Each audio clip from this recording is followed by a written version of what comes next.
നമസ്കാരം, സുധീഷ് ചെമ്പശ്ശേരിയാണ്. ഇത് കൊഴിഞ്ഞിക്കോട് ശ്രീ മഹാദേവ മഹാവിഷ്ണു ക്ഷേത്രമാണ് കേട്ടോ. മനോഹരമായിട്ടുള്ളൊരു ക്ഷേത്രമാണിത്. ഇതിന്റെ ഏറ്റവും വലിയ പ്രത്യേകത, ഇത് ഭാരതപ്പുഴയുടെ തീരത്തും പാലപ്പുറം റെയിൽവേ സ്റ്റേഷന്റെ അരികിലായിട്ടുമാണ് ഈ ക്ഷേത്രം സ്ഥിതി ചെയ്യുന്നതെന്നുള്ളതാണ്. നൂറ്റാണ്ടുകൾക്ക് മുമ്പ് ക്ഷയിച്ചു പോയിരുന്ന ഒരു ക്ഷേത്രമായിരുന്നു ഇത്. ഈ പാലപ്പുറം റെയിൽവേ സ്റ്റേഷനിൽ ദുരന്തങ്ങളൊക്കെ നിത്യ സംഭവങ്ങളായി മാറിയപ്പോൾ അവർ പ്രശ്നപരിഹാരം തേടി.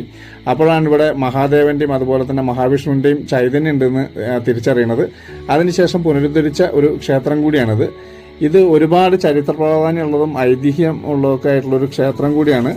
അതുപോലെ തന്നെ ഇവിടെ മഹാമൃത്യുഞ്ജയ പുഷ്പാഞ്ജലി, ഈ കാലദോഷ പരിഹാരത്തിന് വേണ്ടിയിട്ട് ഈ പുഷ്പാഞ്ജലി വളരെ അധികം പ്രാധാന്യമുള്ളൊരു ക്ഷേത്രം കൂടിയാണിത്. ഈ പുഷ്പാഞ്ജലി ചെയ്യാനായിട്ട് നിരവധി ആളുകളാണ് പുറം ദേശങ്ങളിൽ നിന്നൊക്കെ ഇവിടെ എത്തിച്ചേരുന്നത്. അപ്പോൾ എന്തായാലും ഇതിൻ്റെ ഫുൾ വീഡിയോയിൽ ഞാൻ ആ കാര്യങ്ങളൊക്കെ പറയാം. ഇത് റീൽസും ഷോർട്സാണ്. ഇതിൻ്റെ മുഴുവൻ വീഡിയോ ഞാൻ വൈകുന്നേരത്ത് പോസ്റ്റ് ചെയ്യുന്നതായിരിക്കും. ഇതിൻ്റെ മുഴുവൻ വീഡിയോ കാണാനായിട്ട് നിങ്ങളിത് ഫേസ്ബുക്കിലാണ് കാണണമെങ്കിൽ ഒന്ന് പേജ് ഫോളോ ചെയ്യുക. യൂട്യൂബിലാണെങ്കിൽ ഒന്ന് സബ്സ്ക്രൈബ് ചെയ്ത് കൊടുക്കുക. മാക്സിമം ലൈക്ക്, ഷെയർ, കമൻറ്റ് ചെയ്യുക. നമ്മുടെ ഇതുപോലുള്ള ക്ഷേത്രങ്ങളൊക്കെ മറ്റുള്ള ആളുകളിലേക്കും മറ്റുള്ള ദേശങ്ങളിലേക്കും എത്തട്ടെ. അപ്പോൾ എല്ലാവരും ഒന്ന് ഷെയർ ചെയ്യുക. വൈകുന്നേരത്ത് ഞാൻ ഇതിൻ്റെ മുഴുവൻ വീഡിയോ പോസ്റ്റ് ചെയ്യാം കേട്ടോ. ഓക്കെ.